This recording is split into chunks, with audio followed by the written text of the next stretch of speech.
নমস্কার বন্ধুগণ, কেমন আছেন সবাই? নতুন একটা ভিডিওতে আপনাদের সকলকে স্বাগত জানাই। প্রধান শিক্ষক মহাশয়ের সাথে ছাত্রীর অঝোরের প্রেম। প্রধান শিক্ষকের সাথে স্কুলে প্রেম ভালোবাসা, কিন্তু সম্পর্ক অস্বীকার করতেই বিয়ের দাবিতে এবার স্কুলেই ধর্নায় বসলেন এক শিক্ষিকা। প্রেমের পর ছাত্রী এখন বিয়ে করার জন্য ধর্নায় বসেছে, সেটা আবার স্কুলের মধ্যেই। তো বিষয়টা হচ্ছে এরকম। আর আমাদের পার্শ্ববর্তী দেশ অর্থাৎ বাংলাদেশ, সেখানে রক্তাক্ত অবস্থা, চতুর্দিকে আগুন জ্বলছে ধাউ ধাউ ধাউ ধাউ করে। আর এখানে আমাদের দেশে কি হয়েছে, প্রধান শিক্ষকের সাথে বালিকা অর্থাৎ ছাত্রীর সাথে তুমুল প্রেম। তো প্রধান শিক্ষক মহাশয়, তোমার একটা কথা বলতে চাই, ঘটি গরম করে দিয়ে পালিয়ে গেলে তার হবে না। নিচে আগুনটা কে দিল? তুমি না? কেসটা কি অতই সহজ না? বাড়া, তুমি মধু খাওয়া আর মৌমাছি তোমাকে চুমু দেবেন, এটা কোনোদিন হয় না। তো যেটা সত্যি সেটা তুমি বিচার করো। তো বন্ধুগণ, আজকের মেন টপিক এটা ছিল না, এটা জাস্ট একটা ক্লাইম্যাক্স ছিল। আমাদের দেশের একটা নতুন একটা নথিপত্র আমি জাস্ট আপনাদের সামনে তুলে ধরলাম। এবার মেন বিষয়ে কথা বলি। তো কথা শুরু করার আগে, নামটি আমার প্রদীপ, নাগজ হিসেবে কোনো দিক। তো চলুন শুরু করি নতুন একটা ভিডিও এবং তার সাথে বাংলাদেশের রক্তাক্ত কিছু সিন। তো বন্ধুগণ, আমাদের পার্শ্ববর্তী দেশ অর্থাৎ বাংলাদেশে হয়েছে একটা অনেকের মনে প্রশ্ন, দাদা উপর আগুন জ্বলছে, মারপিট মারামারি ফাটাফাটি, মহিলা ঠহিলা সকলে একত্রিত হয়ে, স্টুডেন্ট মুডেন্ট সবাই একত্রিত হয়ে একদম দাদা অবস্থা। এমনকি সারা দেশ এই জিনিসটাকে এখন একটা সেই ওয়ারের মতন দেখছে, যুদ্ধের মতন দেখছে। তো বিষয়টা হয়েছে এটা কি দেখো, তলার খবর কিন্তু কেউ নাইরাচেরা দেখে নাই, এমনকি আমিও নাইরাচেরা দেখে নাই। ওখানকার দেশের যারা নাগরিক তারা হয়তো জানে না যে তলার খবরটা কি। তো তলার খবর না জানে আমি কোনো কিছু নিরপেক্ষ হয়ে আমি জাস্ট করা কথা বলতে চাই। কিছু দেখো, সোশ্যাল মিডিয়ার যুগে এখন সবকিছু আমরা দেখছি, তো সেই দেখার দরুন কিছু কিছু আমি জিনিস পয়েন্ট আউট করেছি, যেগুলো আপনাদের সামনে তুলে ধরাটা খুবই প্রয়োজনীয়। তো এটা অত হাসির ভিডিও না, জাস্ট আপনাদের কিছুটা শেখানো এবং কিছুটা এই যুগের নীতি রিওয়াজ আপনাদের বোঝানো, এটা হচ্ছে বিষয়। তো বন্ধুগণ, 15ই জুলাই রাত তখন 7টা থেকে 8টা বাজে। তো ওরকম সময় ঢাকা মেডিকেল যে কলেজটা আছে সেখানে অনেক ছাত্রছাত্রী তারা ভর্তি হয়েছে মারপিটের অবস্থায়, ঠিক আছে।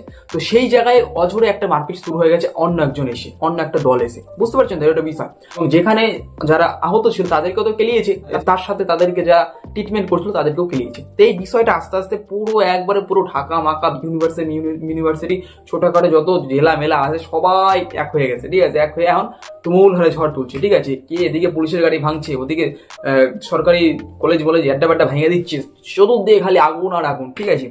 এখনো পর্যন্ত 6 জন টপকে গেছে, ঠিক আছে। আর এই 6 জন 16 জন হতে বাকি নেই, এই 16 জন 32 জন হতে বাকি নেই। কারণ মানুষ যে হারে গুলি ঠুলি হ্যাড্ডা ব্যাড্ডা হচ্ছে, সেখানে রবার গুলি, তারপরে কি গ্যাস জানি বলে, টিয়ার গ্যাস, তারপরে সাউন্ড বম, এসব ফেলা হচ্ছে। তো বিষয়টা আপনি ভেবে দেখতে পাচ্ছেন যে কিরকম অবস্থা আছে আমাদের পার্শ্ববর্তী দেশ অর্থাৎ বাংলাদেশ। তো এখানে বিষয়টা কি হয়েছে, যে কেন এরকম শুরু হলো? তো বন্ধুগণ, আমরা সকলে জানি 1971 সালে একটা কোটা অর্থাৎ যারা ওই দেশটাকে স্বাধীন করার জন্য যারা বন্দুক নিয়ে দাঁড়াই ছিল, মহিলা টহিলা ছেলেমেয়েরা যারাই ছিল না কেন, তাদেরকে নিয়ে একটা রীতি শুরু হয়েছে, ঠিক আছে। এক কথা বলতে কোটা রীতি, ঠিক আছে। সেখানে কি হয়েছে যে 100% যদি চাকরি বের হয়, ঠিক আছে, সেই 100% চাকরির মধ্যে 56% চাকরি ওই যারা পরিশ্রম করেছে, গুলিগালাজ করেছে, তাদের নাতিরা পূর্বপুরুষ থেকে হয়ে আছে, তারা বুকিং করা হয়ে গেছে আগে থেকে, ঠিক আছে। আগে থেকে তারা বুকিং হয়ে যাচ্ছে, এটা হচ্ছে বিষয়। আজ থাকে যে 44% তারা এই সাধারণ যারা মেধাবী ছাত্র তারা পাচ্ছে, এটা এইভাবে চলতে আসছে। এবার এখানকার যারা স্টুডেন্ট আছে তাদের একটা বক্তব্য যে এইভাবে আর হবে না, ঠিক আছে। যে তারা একসময় গুলিগালাজ করেছে, তারা পরিশ্রম করেছে দেশের জন্য, তাদেরকে নিয়ে একটা কোটা শুরু হয়েছিল, ঠিক আছে। কিন্তু তাদের নাতিরা পূর্বপুরুষ থেকে হয়ে আসছে, তারা কি করেছে, তারা কেন চাকরি পাবে? বিষয়টা একদিক দেখতে গেলে ঠিকই বলেছে যে তারা তো একসময় করে আছে, তো এখন এরা কেন চাকরি পাবে, তাই না? যারা পাওয়ার তারা পাইছে, তার ছেলে মেয়েরা পাইছে, তার নাতিরাও পাইছে, এবং তার নাতিরা এখন সেই চাকরি অংশগ্রহণ করছে। তো এটা তো ঠিক না, না? আর কি সবাই কি চলে যাবে নাকি? এটা যে বিষয়। তো এখন আমার আর কি, আমি জাস্ট আপনাদের বোঝাচ্ছি যে কেন হয়েছিল। তো একদিক দেখতে গেলে ভাই সবই নথিপত্র, বুঝতে তো পারছো না, ওই অত বোঝানোর মতন আমার শব্দ নাই, ঠিক আছে। এটা হচ্ছে বিষয়।